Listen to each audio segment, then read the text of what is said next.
वहीं Jabalpur high court की सदन में Rahul Gandhi Bhopal MP MLA court के समन को चुनौती दी है। बिना पक्ष सुने मुकदमा दर्ज करने का आरोप राहुल गांधी ने की केस रद्द करने की मांग। बता दें कि एक हफ्ते बाद राहुल की याचिका पर सुनवाई होगी। शिवराज सिंह चौहान के बेटे कार्तिकेय चौहान ने मानहानि का केस लगाया है और इसी मामले में बता दें कि सुनवाई होगी।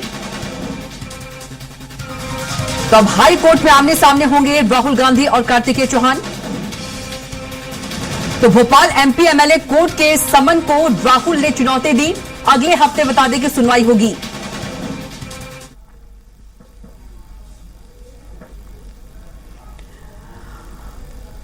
और ज्यादा जानकारी के साथ जबलपुर संवाददाता अरविंद दुबे फोन लाइन पर जुड़ गए हैं। अरविंद, अब हाई कोर्ट में इस मामले में आमने सामने होंगे राहुल गांधी और Kartikeya Chauhan. Bhopal MP MLA court के समन को राहुल गांधी ने चुनौती दी है और अगले हफ्ते मामले में सुनवाई होगी। अरविंद, बिल्कुल देखिए, साल 2018 में जब राहुल गांधी तत्कालीन राष्ट्रीय अध्यक्ष थे कांग्रेस के, तब उन्होंने झाबुआ में एक आम सभा को संबोधित किया था और उस सभा के दौरान उन्होंने पनामा जो सुपर लीग पॉइंट है उसकी तर्ज पर पूर्व मुख्यमंत्री शिवराज सिंह चौहान, उनके बेटे कार्तिकेय सिंह चौहान को भी उसी तरह से जुड़ा हुआ बताया था।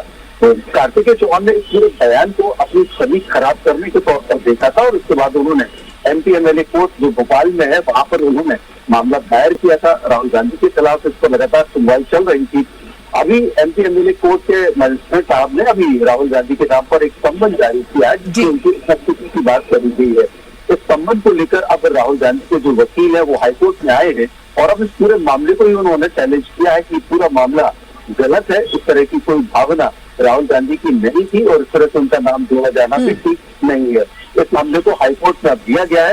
एक सप्ताह के बाद इस पर संभावित है कि सुनवाई हो सकता है कि इसके बाद फिर अब हाईकोर्ट जो भी इस मामले में सुनवाई करेगा उसके आदेश का इंतजार होगा।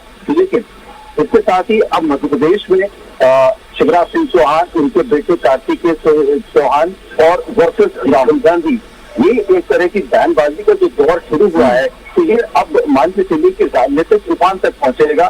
कोर्ट अपनी बात को बताएगा ही, लेकिन राजनीतिक तौर पर निश्चित रूप से बहस पूरे प्रदेश में चल चुकी है। बिल्कुल। और अरविंद, अब सबकी नजरें जो है हाईकोर्ट की सुनवाई पर टिकी है कि कोर्ट इस मामले में क्या निर्णय देता है। बहुत ही शुक्रिया हमारे साथ जुड़ने के लिए आपका।